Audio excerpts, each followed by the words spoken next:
Hello, and welcome to this taster for what I hope will be a series of history shorts. My title's a bit of a giveaway, but before I explain it more fully, I want to tell you a couple of stories. Back in the 1830s, a group of men were quarrying stone in a field near Mold in North Wales, and they dug into a Bronze Age burial mound, known locally as Fairies Hill, and within the mound they found a stone-lined grave, and within the grave there were some fragments of crushed, decorated sheet gold. The pieces were sold to the British Museum, who thought that they belonged to a decorative breastplate for a horse, something known as a petrel.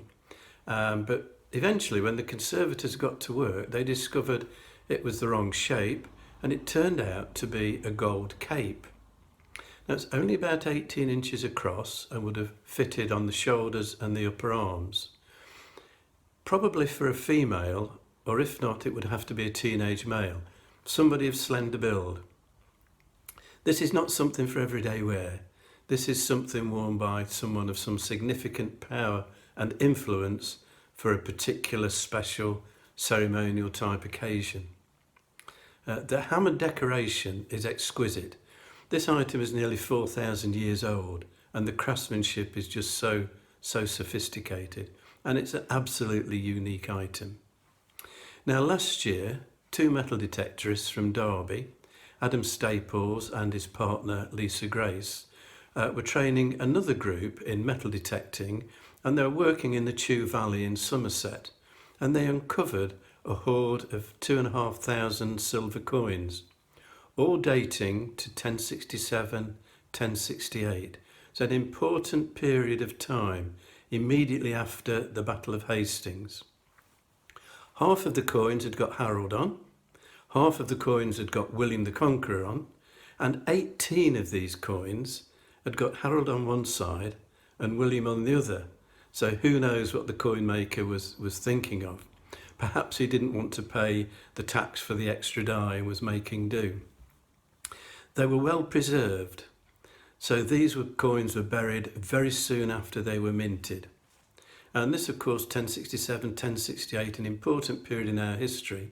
And the thinking is that this was money that had been collected to fund the Saxon resistance to the Norman conquest, buried for safety, and then never recovered. So a couple of examples of what these little sessions are going to be about. They're about buried treasure, artifacts from the past. And what we need to ask of these things is, well, how did they end up in the ground? And how were they discovered? And importantly, what can we learn from them? What can they tell us?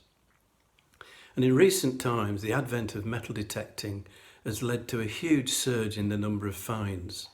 And last year, two metal detectorists and a coin dealer were jailed for not reporting the find of a Viking hoard. Only about a tenth of what they found was actually recovered. The rest had been sold. And amongst the items recovered, there was a 9th century gold ring, a dragon's head bracelet, a silver ingot, various items. The irony is that if they'd reported their find under the UK's Portable Antiquities Scheme, which is the most generous in the world, they would have received far more than they got by selling it privately on the black market. Now, I mentioned the role of the coroner when talking about the find in the Chew Valley. The coroner's role in this is to decide whether a find is legally treasure, as defined by the 1996 Treasure Act. If so, it then goes to the British Museum's committee for valuation, and whatever valuation they put on it would then be paid to the finders and shared between the finders and the owner of the land. Now, the definition in that act is that anything that's 10% or more gold or silver and over 300 years old, 2 gold or silver coins or 10 base metal coins that have been found together, any 2 items of prehistoric metalwork that have been found together, and alongside that, anything that's been found with them, so bones, pottery, that kind of thing. The 1996 Act superseded the ancient law of Treasure Trove. Under that, All finds belong to the Crown, so there's no finders keepers there. And what it meant was that many finds were just not reported. In 1831, some workmen were digging on the banks of the River Dove near Tutbury, and they discovered the war chest of the Earl of Lancaster. He was fleeing north in a hurry from a pursuing army headed up by the King, Edward II, and his war chest had got lost. Once this came to light, there was locally a frenzy of treasure hunting, and it was 3 days before the authorities got a grip and shut the site off. By that time, there was only 2,000 coins left to be found. The estimate is that the local people had taken 350,000 coins before they were stopped. And there's a copy of the prohibition notice which is still hanging in St Mary's Church in Tutbury. Not everything was lost, of course. Some finds under the old Treasure Trove law were preserved. And this is the Corbridge Lanx. It's a 4th century Roman silver platter. It's about the size of a tea tray, but very decorative. It weighs 10 pounds. It's not the sort of thing you're going to serve your cucumber sandwiches on. This is for show. This is for display. And left to right, if you just look at the scene, rather nice. On the left-hand side, we've got Artemis with her bow. Then we've got Athena with her helmet raised. She's also got a finger pointing. This indicates she's talking. There's a conversation going on. Then we've got 2 female figures. And on the right-hand side, Apollo at the entrance to a shrine with a bow and his lyre at his feet.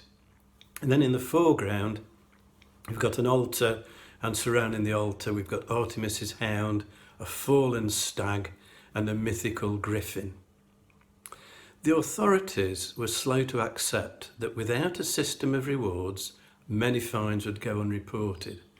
And attention really got focused on the failings of the Treasure Trove Act by the discovery of their magnificent ship burial at Sutton Hoo in 1939. One of the greatest archaeological discoveries ever, including, of course, the famous helmet.